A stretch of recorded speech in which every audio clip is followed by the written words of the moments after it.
अस्सलाम वालेकुम and welcome to great factor with me Zain Khan. I hope आप सब लोग खैरियत से होंगे। Welcome to another episode. आज हमारे पास एक बहुत स्पेशल गेस्ट हैं। He is a resident visa holder in the UAE and currently working with a multinational organisation in Pakistan. हम उनसे जानेंगे कि उनकी जो यूएई की लाइफ है, how is it different from his life in Pakistan. Welcome आता है, कैसे आप? मैं बिल्कुल ठीक हूँ, आप सुनाएँ? बिल्कुल ठीक ठाक, थैंक यू वेरी मच। अच्छा आदिल, सबसे पहले तो हमें अपनी अर्ली लाइफ के बारे में बताएं। So I was born in Rawalpindi, Islamabad, but जब मैं 2 साल का तब हमने मेरी पूरी फैमिली यूएई शिफ्ट हो गई थी and I did my early schooling in Dubai and then for college हमें पाकिस्तान शिफ्ट होना पड़ा था and then I went back to do my bachelors in Dubai and I did my business administration bachelors from SZABIST Dubai and अब मैं फ़िलहाल वापस पाकिस्तान आ गया हूँ and I am working as a project coordinator in a multinational in Pakistan. ठीक, अच्छा Adil, straight to the point. बहुत से पाकिस्तानीज़ हैं जो यूएई में जॉब्स के लिए अप्लाई करते हैं। बहुत से चैलेंजेस फेस होते हैं। मैं तो जब से बचपन से ही सुनता हुआ आ रहा हूँ कि बड़ी स्ट्रगल है, जॉब्स नहीं मिलती, ये मिल जाए भी तो उसके पीछे बहुत बहुत बड़ी स्टोरी होती है। तो I wanted to know the truth, क्योंकि आप वहीं पे 20 साल is a lot of time, मतलब आपने ऑलमोस्ट अपनी आधी ज़िंदगी गुज़ार दी है वहाँ पे। तो मुझे ये बताइएगा कि क्या ये इस बात में वाक़ई सच्चाई है कि जो लोग यहाँ से अप्लाई करते हैं, is it a smooth process, a smooth transition और पहले तो एलिफेंट इन द रूम में ट्रस्ट करना पड़ेगा जो वीज़ाज़ हैं। तो इश्यू है कि जो वीज़ाज़ हैं आजकल वो as you know and as everyone knows Pakistanis के लिए से यही है कि मुश्किल से लग रहे हैं, नहीं लग रहे।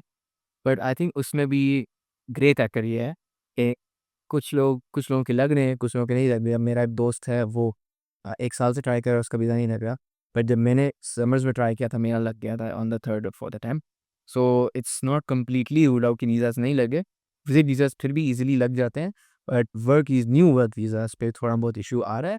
But I believe it's temporary. I don't think it's something जो लॉन्ग टर्म चलेगी एंड ऐसे रहेगी। ठीक। अब लेट्स से वीज़ा लग गया। अब नेक्स्ट स्टेप है कि जॉब हंट। जैसे कुछ लोग कहते हैं पाकिस्तान में रहते हुए जॉब हंट ऑनलाइन, लेकिन वो जो मेरे पास फीडबैक है वो यही कहते हैं कि इट्स नॉट दैट, उसका इतना इम्पैक्ट नहीं है।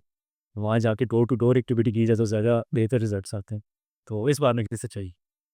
हाँ, डोर टू डोर की बात पहले कर रहे हैं तो door to door I think अगर आप 1 डेकेड पहले मुझे आके बात कहते या फिर किसी से भी बात करते कि डोर टू डोर अप्लाई करना इज़ बेटर तो हर बंदा आपको यूएई में रहता है, वो कहता है 100% है। तब इवन मेरे रिलेटिव्स वगैरह जो इस तरह जॉब्स ढूँढ रहे थे उनको door to door CV drop करने से जॉब्स मिली हैं। बट मार्केट में एक शिफ्ट आ गया है एवर सिंस कोविड। तो अब एक डिफरेंट फॉर्मेट यूज़ होता है। अब लोग डिजिटली मतलब चेक करते हैं, सीवी का फॉर्मेट चेक करते हैं जो एटीएस फॉर्मेट है, उसके हिसाब से होता है and then they screen out the right applicants और उनको फिर फर्दर प्रोसीड करते हैं जॉब हायरिंग्स में और उसमें। तो चाहते थोड़ा सा ये एटीएस फॉर्मेट के बारे में बताएँगे, सीवी का ये फॉर्मेट? ये एटीएस फॉर्मेट ऐसा फॉर्मेट है जो बहुत सिंपल है, it's not much complex, simple सा फॉर्मेट है। इसमें इसलिए वो लोग प्रेफर करते हैं क्योंकि इसमें आप अपने कीवर्ड्स जैसे एसईओ, आप फॉर एग्जांपल आप डिजिटल मार्केटर हो तो आपने एसईओ लिखा हुआ है, आपने बाकी मार्केटिंग मीन्स लिखे हुए हैं, तो उसमें अब वो कीवर्ड से आपको स्क्रीन करते हैं कि इस बंदे को ये चीज़ आती है और इस चीज़ का इसका कितना एक्सपीरियंस है। उस हिसाब से दे फाइंड कि आप क्राइटेरिया में फिट कर रहे हो या नहीं कर रहे, फिर आपको जॉब्स के प्रोसीड करते हैं। तो यूएई और इवन अदर जीसीसी कंट्रीज़ में एटीएस फॉर्मेट प्रेफ़र किया जा रहा है। और जो मार्केट के जॉब डायनामिक्स हैं, वो कैसे डिफ़र करते हैं पाकिस्तान से? बिकॉज़ लेट्स से मैंने एमबीए किया था 2012 में, लेकिन विद टाइम अब बताइए डिजिटल मार्केटिंग की तरफ मार्केट ने एकदम ट्रांज़िशन किया। उसके बाद उसके अंदर मज़ीद एआई ने इंटीग्रेट किया, तो we have to keep up with it. तो वहाँ पे भी मैंने सुना है कि मार्केट बहुत फ़ास्ट है। एक इस चीज़ को मैं एक हाइपोथेटिकल एग्जांपल से आपको एक्सप्लेन कर देता हूँ। सपोज़ आप हैं, आपका पाकिस्तान का 15 साल का मार्केटिंग एक्सपीरियंस है, एमबीए की डिग्री है आपके पास और यूएई का बंदा है जो वहाँ का लोकल रेज़िडेंट है। लोकल रेज़िडेंट मेरा एक एक्सपैट है। उसने कॉलेज किया हुआ है, 12th किया हुआ है, स्टार्ट उसने पढ़ाई नहीं है, पर उसके पास 10 साल का यूएई का internal experience of the same thing. आप दोनों एक सेम जॉब के लिए अप्लाई करोगे, so he would be preferred to you. क्यों? क्योंकि उसके पास ऑन ग्राउंड लोकल एक्सपीरियंस है एंड वो लोग ऑन ग्राउंड लोकल एक्सपीरियंस को ज़्यादा प्रेफ़रेंस देते हैं over degrees and all that. So ये एक फैक्टर आई थिंक बहुत प्ले करता है। तो आप कह रहे हैं कि डिग्री सोलली जो है वो आपको हेल्प नहीं करती ऐसी भी जॉब में लैंड करने के लिए, डेफ़िनिटली। और अगर आपने एक्स्ट्रा कोई स्किल सेट साथ एक्वायर किया हुआ है, जैसे फॉर एग्ज़ाम्पल डिजिटल मार्केटिंग, अगर आपने माइक्रोसॉफ्ट के या गूगल के कोर्सेज़ किए हुए हैं या कोई भी सर्टिफ़िकेशन प्रोग्राम्स जो करवाए जाते हैं, तो वो ऐड करते हैं आके पोर्टफोलियो के अंदर, वो आपको हेल्प करते हैं जॉब हंट के पॉइंट ऑफ व्यू से। एक्सेसिबिलिटी आपको अच्छी मिल जाती है। अगर आप इस चीज़ को बोले का MS एक्सेल की एग्जांपल ले लो, अब वहाँ पे रिसेंटली मेरे दोस्तों के साथ यही हो रहा है कि जो इंटरव्यूज़ उनसे देने जाते हैं, तो कंपनीज़ ऑन हैंड उनका एक्सेल का देखती हैं कितना एक्सपर्टीज़ है इनका। सो आपके स्किल्स हैं तो obviously you need to write those and showcase them, क्योंकि स्किल बेस्ड एक चीज़ है जो आजकल बहुत इम्पोर्टेंट है वहाँ पे। ये नहीं कि आप डिग्रीज़ बिल्कुल छोड़ दें, कोर्सेज़ करना शुरू कर दें, not that. Degrees also basic necessity, but skills are I think all superior thing at the moment. फिर कंपेटिटिव भी बहुत ज़्यादा है ना, जी, एग्ज़ैक्टली। तो शायद इस वजह से भी इसकी रिक्वायरमेंट्स होता है। जी, अच्छा मुझे लगता है नेटवर्किंग हेल्प करती है आपको वहाँ पे जॉब एक्वायर करने के लिए? इसमें भी अब 2 डायमेंशंस हैं, एसएमईज़, स्मॉल मीडियम एंटरप्राइज़ेज़ और एमएनसीज़, मल्टीनेशनल्स, उन पे डिफरेंट सीन है। एसएमईज़ वहाँ पे मैं अपनी एग्ज़ाम्पल देता हूँ। मैंने रिसेंटली जब मैंने अप्लाई किया था जॉब्स के लिए, तो मैंने अराउंड 250 टू 300 एसएमईज़ में अप्लाई किया होगा, ये पोर्टल्स वगैरह पे, बट किसी से भी इंटरव्यू कॉल नहीं आया। और मैंने जितनी भी एमएनसीज़ पे अप्लाई किया ऑन द अदर हैंड, जो मतलब डज़न या फिर आई थिंक 15 टू 20 थी, most of them reached out to me, and even एक एप्पल का मैं फाइनल राउंड तक भी गया था। श्योर। इस चीज़ में ये आ जाता है कि लाइक एसएमईज़ में वहाँ पे नेटवर्किंग बहुत इंपॉर्टेंट है। ठीक, you need to have references, you need to know people inside the company to be get it. But MNCs में you are more likely to get hired for the MNC than an SME without any reference. Okay, so other you worked with organizations in the UAE and currently you're working in a multinational in Pakistan. जी, work culture में क्या difference देखते हैं आप? हाँ, अब ये भी वही बात आ गई ना कि दैट डिपेंड्स ऑन आप किस कंपनी में काम कर रहे हो। अब यूएई की कुछ कंपनीज़ की मैंने स्टोरीज़ बहुत अच्छी सुनी है कि वर्क कल्चर बहुत अच्छा है, और कुछ के मैंने वही सुना है कि टॉक्सिक है, माइक्रो मैनेजमेंट है, ये सब है। तो आई think that depends on that. So even Pakistan में भी अगर ये चीज़ देखी जाए, पाकिस्तान में भी यही सीन है लाइक, कि कुछ कंपनी से वर्क कल्चर बहुत अच्छा है। जैसे मेरी कंपनी है, we don't have micro management in our company, and that I think is a very positive work culture sign के मतलब आप माइक्रो मैनेज नहीं हो रहे, आपके पास ऑटोनॉमी है। पर कुछ कंपनीज़ भी यहाँ पे भी वही सीन है, माइक्रो मैनेज हो रहे हैं, आप आपका मिनी सिक्योर आपकी मिनी छोटी से छोटी चीज़ पे ना आप उस पे हो रहे हैं। यूएई में भी यही है, बट मोस्टली एमएनसीज़ पे ये होता है कि वहाँ पे इतनी माइक्रो मैनेजमेंट इस लेवल पे नहीं होती जितनी इधर देखी जा रही है। अच्छा तो ये बताएं कि हम एक्सपेक्टेशंस और रियलिटी में बड़ा फ़र्क होता है। जब वो यहाँ से अप्लाई करते हैं और जॉब्स के लिए, वो बस ये सोचते हैं कि बस जॉब मिल गई तो चले जाएँगे। उसके बाद वो ग्रोथ शायद उनके माइंड में भी नहीं होता कि हमें ग्रो भी करना है वहाँ पे, या क्या चैलेंजेस उनको फ़ील हो सकते हैं। Not only growth but also चलिए पहले हम बात कर लेते हैं जो आपका वर्क लाइन बैलेंस होता है।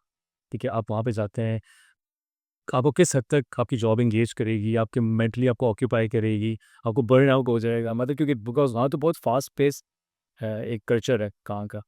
तो यहाँ हम लोग को पता है पाकिस्तानी थोड़े से आदी हुए होते हैं, थोड़े से रिलैक्स माहौल में काम करने।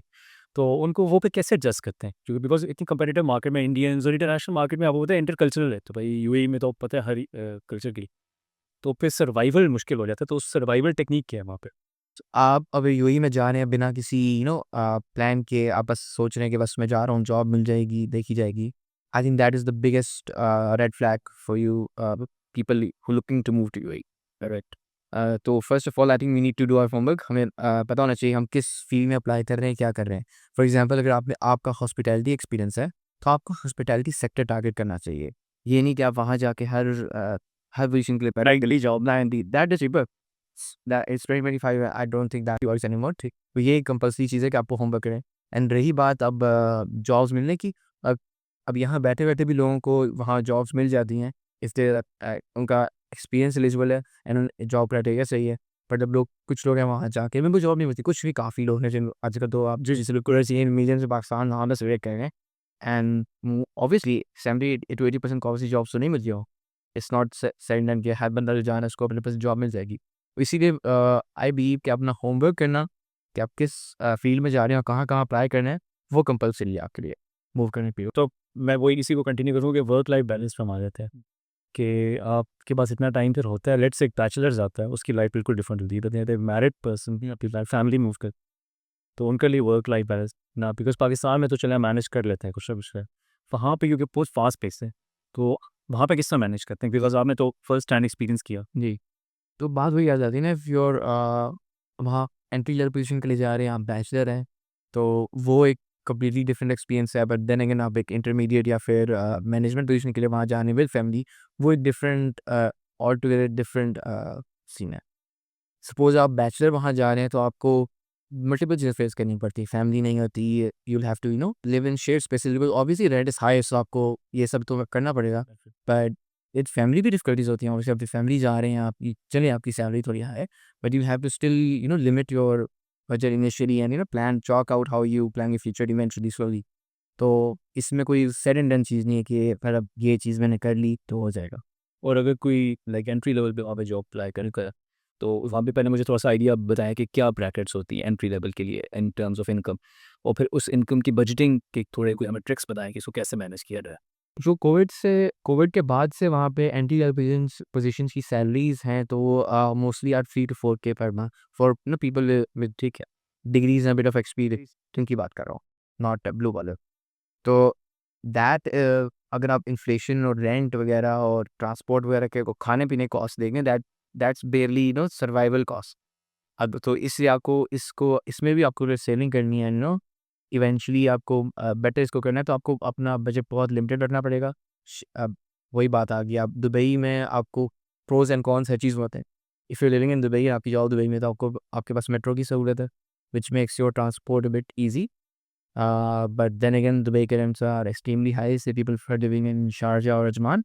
बट वहाँ से अब वही बात है, अब डिस्टेंस ज़्यादा बढ़ जाता है। इसके कॉन्स ये हैं कि आपकी 9 टू 5, 7 टू 7 बन जाती है, बिकॉज़ 2 घंटे पीक आवर्स में आने-जाने में दुबई और टू शारजा लग जाते हैं, इट्स नॉट दैट फार, ठीक है। सो ये चीज़ आपको फैक्टर इन करनी पड़ेगी कि आप किस चीज़ के ज़्यादा सूटेबल हैं।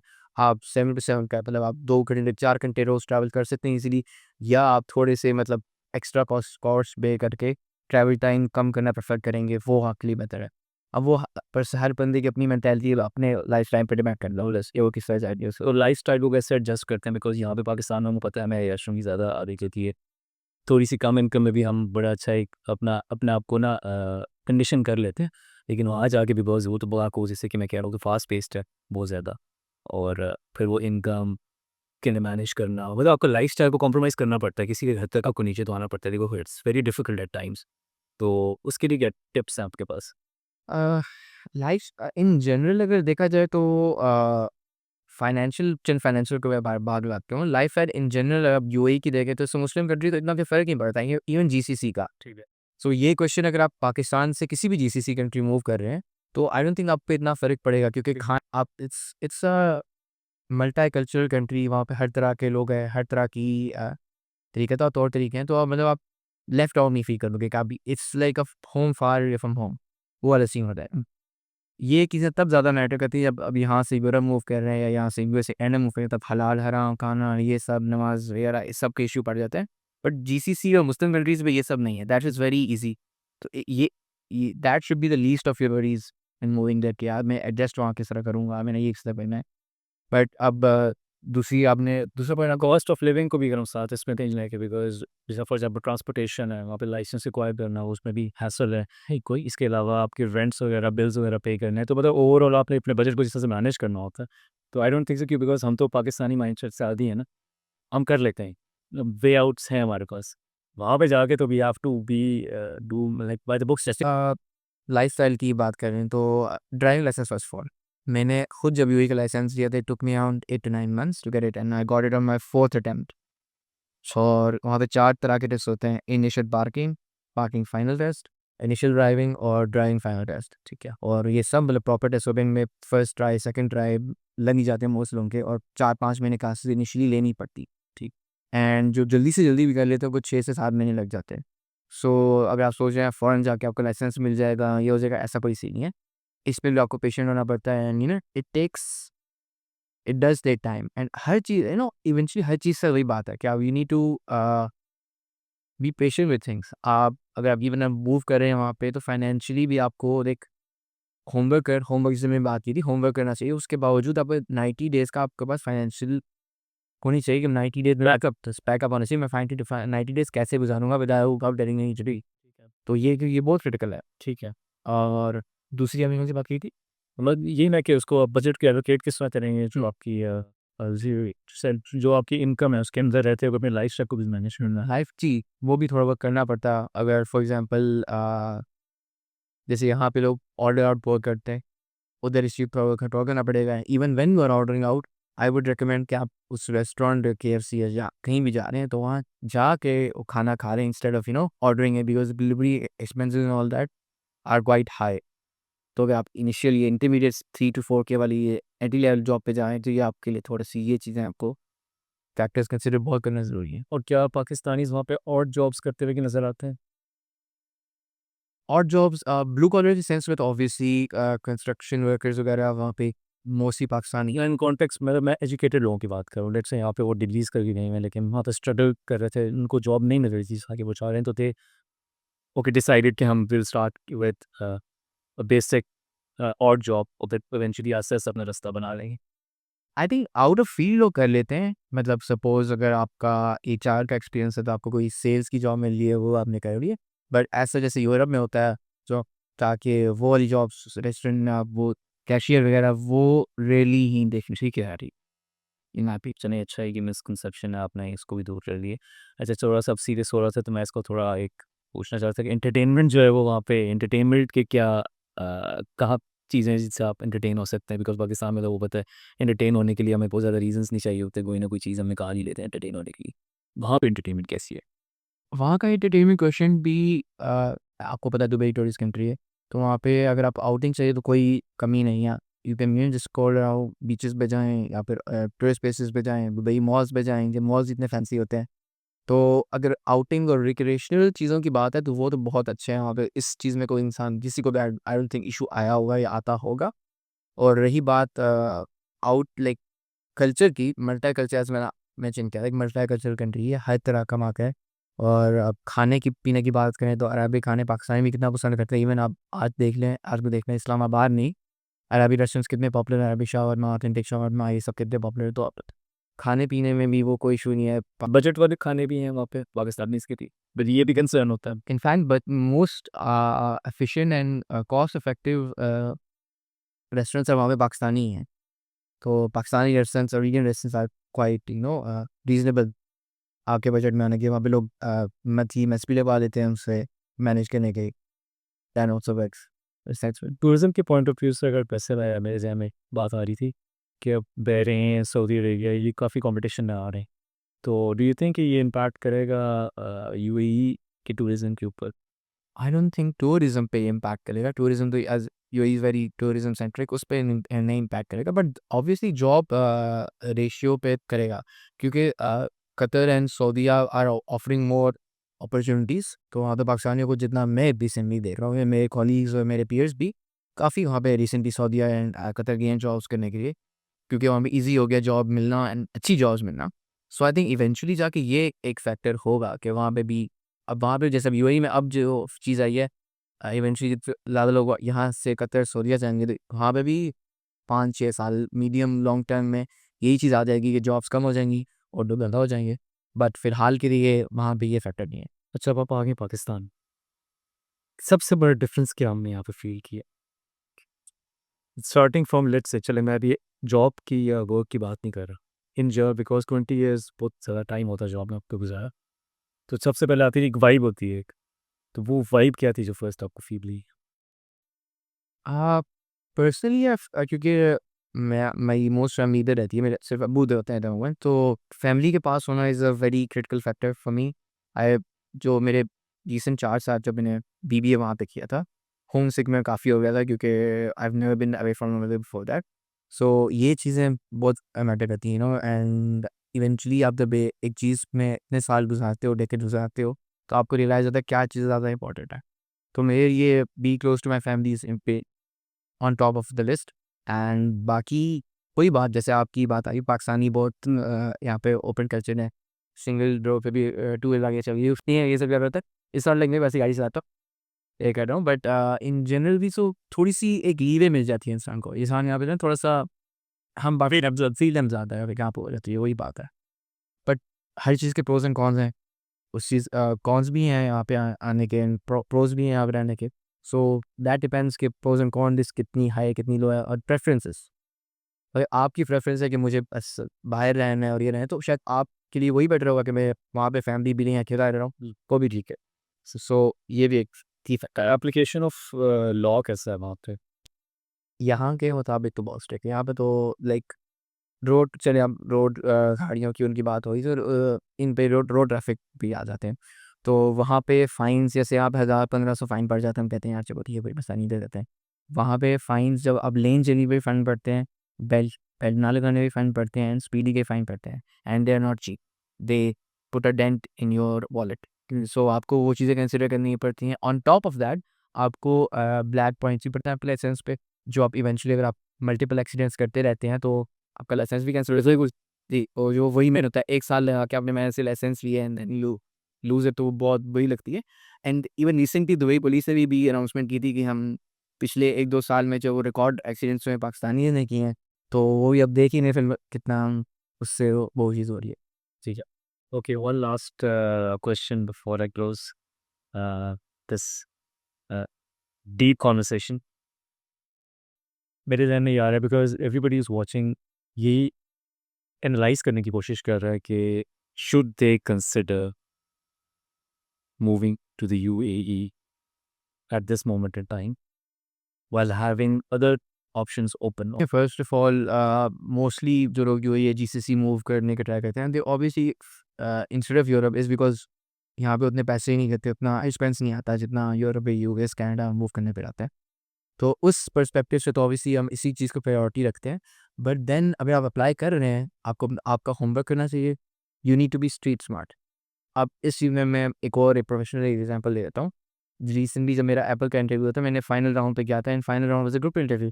वहाँ पे मल्टीपल कैंडिडेट्स थे, मल्टीपल एथनिसिटीज़ के।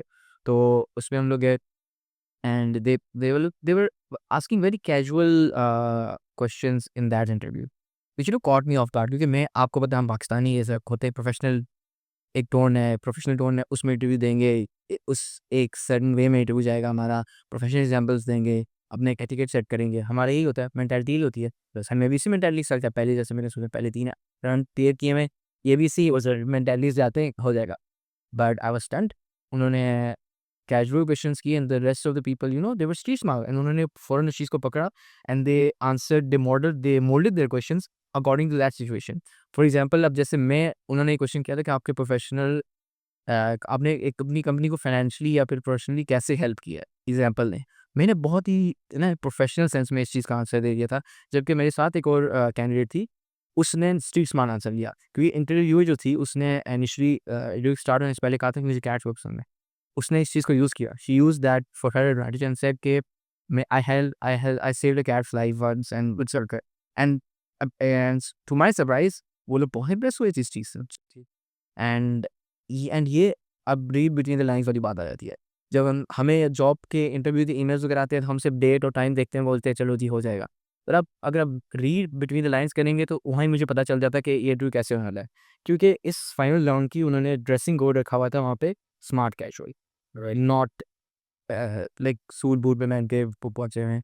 तो मैंने आई ओवरलुक दैट थिंग एंड अगर मैंने मैंने पढ़ी भी थी, तो मैंने उस चीज़ को ना उस तरह सोचा नहीं कि ये क्यों लिखा हुआ है। ठीक है, आई थॉट वैसे ही शायद ऑफ इंटेंशन कुछ और थी। और उन्होंने साइन दी है, दैट वाज़ अ हिंट कि इंटरव्यू किस सेंस में जाने वाला है। सो अब वही मैं बात कर रहा हूँ, read between the lines, be street smart, be prepared, do your homework. अच्छा Adil, one piece of advice for the young Pakistanis जिन्होंने अपना माइंड बना लिए कि उन्होंने यूएई ही जाना, इसके अलावा कोई ऑप्शन नहीं। उनको बताइएगा कि उनके बारे में उनको क्या सजेस्ट करेंगी? क्या प्लान होना चाहिए? क्या कोर्स ऑफ एक्शन होना चाहिए? क्या टिप्स हैं? I the most important thing जो आपको मेंटली प्रिपेयर करनी चाहिए, दैट इज़ पेशेंस। आप में पेशेंस नहीं है आप तो आप कुछ नहीं अचीव कर पाओगे। एंड यूएई जो यूएई की जॉब मार्केट और जो वहाँ पे डायनामिक्स आजकल चल रहे हैं, पेशेंस बहुत क्रिटिकल है। अब मेरे जो बैचमेट्स थे जो मेरे साथ ग्रेजुएट हुए 2022 में, they were without jobs for 2 years, but like they kept trying and they kept trying and 2 साल बाद कुछ को बीएमडब्ल्यू में जॉब, एक को बीएमडब्ल्यू मिल गई, कुछ को और अच्छी कंपनी से मिल गई। एंड आई फील लाइक अब टाइम देना पड़ता है हर चीज़ को। आप ये ऐसे फ्लिक ऑफ द स्विच नहीं आपको हर चीज़ को टाइम देना पड़ता है एंड स्पेशली अब आप इस फैक्टर को कंसिडर करो, अब यहाँ से वहाँ मूव कर रहे हो, तो आपको अपना होमवर्क करके जाना चाहिए क्योंकि you don't have much time. ये भी नहीं पता आप 2 साल तो नहीं आप बैठ सकते वहाँ पे। ऑब्वियसली वीज़ा वीज़ा पे जब मोस्टली लोग वही जब जॉब ढूँढने जाते हैं 90 डेज़ होते हैं। उन ना फर्स्ट वही है 90 डेज़ के पहले होमवर्क करके जाओ लो और अप्लाइंग वहाँ जाके स्टार्ट मत करो। इधर से अप्लाई करना स्टार्ट कर दो because you never know people do get hired sitting in Pakistan even बिना जाए वहाँ पे हायर हो। अभी रिसेंटली कुछ मेरे जानने वालों में से people are getting hired Saudia, Qatar, UAE.